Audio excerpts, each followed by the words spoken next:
our laboratory, when we were researching these sacred glacial waters where people lived a very long time, we found a certain mineral in the glacial water, a form of silica, which is basically an element used throughout the entire body to strengthen arteries and bones and skin, collagen, and hair.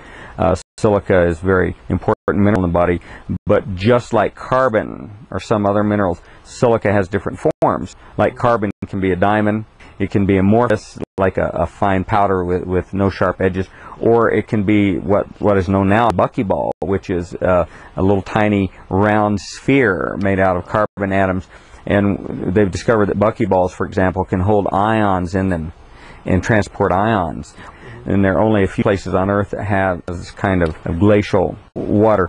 For example, the Hunza people in northern Pakistan, a high mountain valley, 8,000 feet high, surrounded by some of the tallest mountains in the world, receives their water from glaciers millions of years old.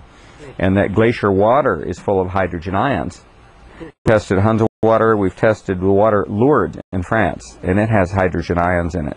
We've tested essentially what you would call healing waters from healing springs around the world, and found out that the healing springs with the greatest reputation, that is where people have experienced miracles, all contain negatively charged hydrogen ions. And the result is that we believe that the H- ion is one of the keys to the rejuvenation or the some of the miraculous properties associated with spas and mineral springs around the world that have healing powers or healing properties.